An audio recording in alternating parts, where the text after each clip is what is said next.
Lesson 5. How to respond to difficult thoughts, voices, and interpretations before they turn into beliefs. In the previous lesson you learned how to catch body signals and emotions before they turn into anxiety. That was the foundation for everything you will do next. In this lesson we will focus on what appears directly after the emotion, thoughts, interpretations, associations, voices, and the sense that something has a special meaning. In therapy for schizophrenia, this stage is crucial because this is where difficult contents are formed that can grow into fixed beliefs. A thought in itself is not a symptom. A voice in itself is not a threat. The feeling that something is suspicious does not yet mean that it really is. What suffers is not the thought, it is the way you interpret it. If you learn to interrupt this process in its first seconds, you regain influence over what happens in your mind. In most cases, a difficult thought begins with an emotion. It may be tension, fear, sadness, unease, guilt, or agitation. The emotion wants an explanation. The ego, the part of the mind that wants to interpret everything and give it meaning, immediately creates a narrative. If the emotion is strong, the narrative becomes dramatic. If fear grows, the narrative becomes threatening. If shame dominates, the narrative becomes critical. In schizophrenia, this mechanism is more than fast, it can be instantaneous. In cognitive therapy for psychosis, this is described as a jumping to conclusions. The mind skips the whole analysis and creates an interpretation right away. You feel tension, thought, someone is watching me. You feel unease, thought, someone is talking about me. You feel activation, thought, this is a sign. This is how the brain works in a state of dopaminergic overload. It misreads neutral stimuli as meaningful. That is why the first step is to notice that a difficult thought is only a suggestion. Not a verdict. Not a fact. In Buddhism, it is said that the mind offers thoughts like waves crashing on the shore. You can watch them, but you do not have to ride them. In therapy, people say something very similar. A thought is a hypothesis. A hypothesis can be examined, looked at, tested. As long as you do not believe it, it does not become a belief. When a thought appears, pause before you say this is true. See it. This is the moment when you can say, a thought is appearing. Instead of it is like this. That small change in language opens space between you and what the mind is offering. From the position of the thought is appearing, you become an observer rather than a participant. This is the basic therapeutic move, separating the thought from the lie. Voices are a special form of brain activity. They may feel foreign, intrusive, critical, sometimes neutral. But their power does not come from what they are, it comes from how you interpret them. Neuropsychology shows that voices arise when the brain misclassifies its own inner speech. In schizophrenia, the "this is me" system works unstably, so inner dialogues can sound like something foreign. However, no matter how loud and unpleasant they may seem, they all share one feature: their strength comes from your reaction. That is why in therapy you are taught not to fight the voice, but to change the way you experience it. Instead of focusing on the content, pay attention to the sound. Is the voice high or low? Does it speak fast or slowly? Is it sharp or soft? Does it sound like a male voice, a female voice, or more like a whisper? When you observe the sound of the voice, you naturally stop believing the content. The voice becomes a sound. A sound cannot control you, it is just a phenomenon. In Buddhism, it is said that a phenomenon has no power of its own, it only has the power your attention gives it. If a voice becomes threatening, it is worth using one basic technique. Say to yourself, calmly and rather neutrally, "This is just a voice from my mind." Do not argue with it. Do not try to convince it or defeat it. Your goal is not a debate, it is to regain perspective. The voice is not your boss. The voice is not a fact. The voice is a neural process you can observe from the outside. When a thought or a voice starts to create tension, pause in the body. Feel your feet on the ground, the back of the chair against your spine, your hands resting on your thighs. Breathe slowly, with a longer exhale. This is not theory, it is physiology. A long exhale activates the vagus nerve, which calms the anxiety system. When the body calms down, the thought loses intensity and the voice weakens. That is why therapy always repeats that the body is the first regulation tool, not the mind. It also often helps to look at the situation from the outside. When the thought "someone is watching me" appears, ask yourself, how else could I explain what I am feeling? Was I not tired? Haven't I been activated today? Didn't I have too many stimuli? Didn't I sleep worse? In most cases, it turns out that the thought grew not out of facts, but out of an emotional state. Seeing that changes everything. When the voice becomes intrusive, you can use an attention-shifting technique. Open a window, touch the frame, wash your face, turn on a neutral sound. You are not running away from the voice, you are shifting your attention to what is real, not to what the mind is creating. Reality is always more stable than the narrative built by fear. It is also important to understand that not every strange thought needs to be analyzed immediately. Sometimes a thought is simply a product of fatigue, stress, tension, or brain chemistry. Buddhism teaches that thoughts arise like waves on water, not because of your guilt, but because of conditions. When those conditions pass, the wave subsides. It is the same with thoughts in schizophrenia. They appeared, and they can disappear if you do not feed them. The hardest thoughts are those that feel absolutely true. In this lesson, you will learn that even the loudest thought does not have to be true.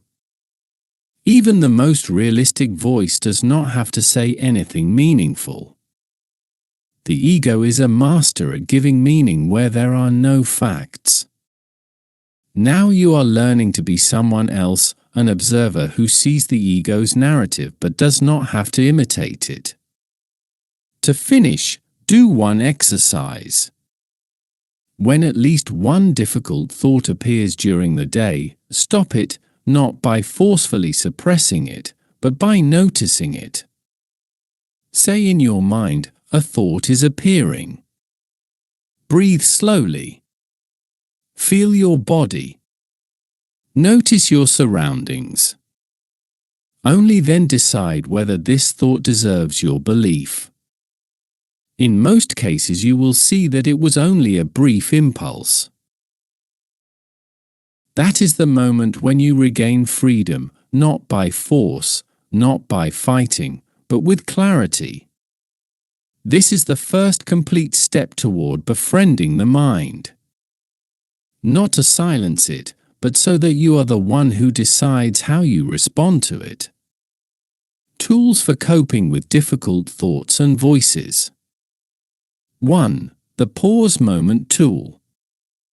This is the simplest and at the same time the most powerful technique. When a thought full of fear or tension appears, do not answer it, do not analyze it, do not run from it. Pause for 1 second. A single fraction of a moment is enough to stop being the executor of an impulse and become its witness. In that second, see that the thought is like a wave that is just starting to rise. You do not have to stop it by force. Let it appear as a phenomenon that has come and will go. This pause alone slows the rise of panic and cuts off the fuel that fear uses to feed the story. 2. The naming tool. When a thought or a voice appears, give it a name, the way you name objects. You can say, this is a thought, this is a voice, this is tension, this is an image. Naming is not about fighting, it is about separating the phenomenon from your identity. When you say a voice is appearing, you stop being someone who listens to a command and become someone who notices a sound. In Buddhism, this is the first step towards seeing an illusion. In cognitive therapy, it is called metacognitive distance. The effect is the same, you regain control over the narrative. 3. The return to the body tool.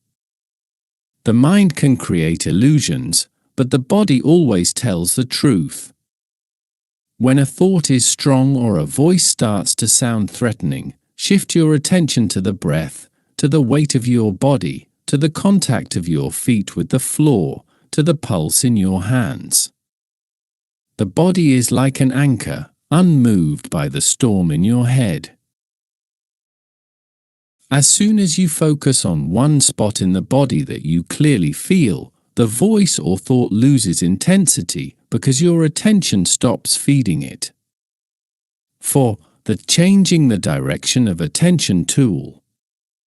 Imagine your attention is like a flashlight that you point at different things. When fear grows, the flashlight shines only on the thought or the voice. Then the world becomes dark and the thought becomes huge.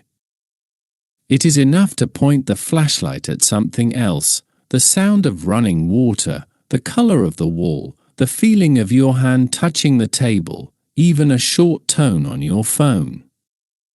This is not about escape, but about regaining a wider perspective. The thought does not disappear, but it stops dominating. This is one of the most effective techniques used in inpatient therapy programs. 5. The ordinary explanation tool. In schizophrenia, difficult thoughts often arise from drawing wrong conclusions.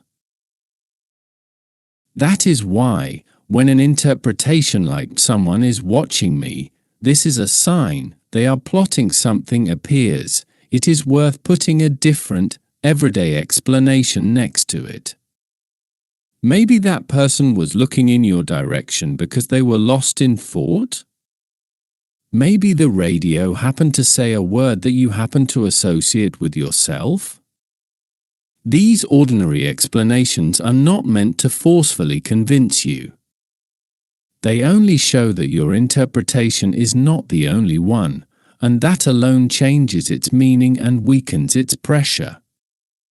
6. The voice observation tool. Instead of reacting to the content of a voice, try to hear it as sound, as if it were a radio, street noise, an air conditioner, a buzzing device. Notice whether the voice is high or low, fast or slow, near or far. When you hear a sound instead of a command, you lose the illusion that someone from outside is talking to you. Voice hearing therapy, for AVH, is built exactly on this technique. When you see the voice as a product of your own brain rather than an external being, its power over you drops by half. 7. The separating content and intention tool. Voices often feel threatening because they sound threatening. But the content of what you hear and the intention you attribute to it are two different things. A voice may sound aggressive, but that does not mean it intends to harm you. It is only the form taken by a tense part of your mind. If you separate the sound from the meaning, the content loses its strength. The voice has no intention. The intention is born only in your interpretation. Seeing this is like cutting the rope that has been pulling you toward fear. 8. The inner witness dialogue tool. This technique comes from metacognitive therapy and Buddhism at the same time. Imagine two perspectives, one that hears the voice or thought, and another that looks at all of this from a distance. The second one does not comment or judge, but notices. You can say in your mind, a thought has appeared in me, tension has appeared in me, a voice has spoken in me. This mood divides awareness into experience and observation. In that observation there is freedom. 9. The riding out the wave tool. Every difficult thought has a beginning, a middle, and an end. Fear is not constant, it rises, peaks, and falls. When a disturbing thought appears, you can wait for the wave to pass. You do not have to fight or prove anything to yourself. You can say, I'll give myself 2 minutes. Usually after 1, 2, or 5 minutes, the tension drops by half. This shows that the thought was not the truth, it was a wave. When you see the wave pattern, you stop fearing future episodes, because you know that no wave lasts forever. 10. The contact with another person tool. The mind can create illusions, but another person is like a mirror that reflects reality. When a voice becomes intrusive or a thought grows in strength, talking with your caregiver, a trusted person, or a therapist often breaks the spiral. It does not have to be a long conversation. Sometimes a few sentences are enough for the fear narrative to lose its autonomy. Voices and paranoid thoughts grow in isolation. In social contact they lose air. That is why contact is one of the most important safety tools. 11. The anchoring in realities tool. When your inner world becomes too loud, it is worth returning to the outer world. It is enough to look at something concrete, the edge of a table, the pattern on the floor, a tree outside the window. You can even name out loud 3 things you see, 2 sounds you hear, and 1 place where your body touches something. This is not a childish trick, it is a medical stabilization method used for people experiencing strong symptoms. Reality is always more stable than imagination. 12. The no instant conclusions tool. This is the last tool, but one of the most important. In schizophrenia, the brain has a tendency to create interpretations instantly. This is a sign, this is about me, they are doing this on purpose. That is why you can introduce a rule into your life that no difficult thought is allowed to be taken seriously during the first 5 minutes. That is all, a 5-minute pause. This rule works like an impulse lock.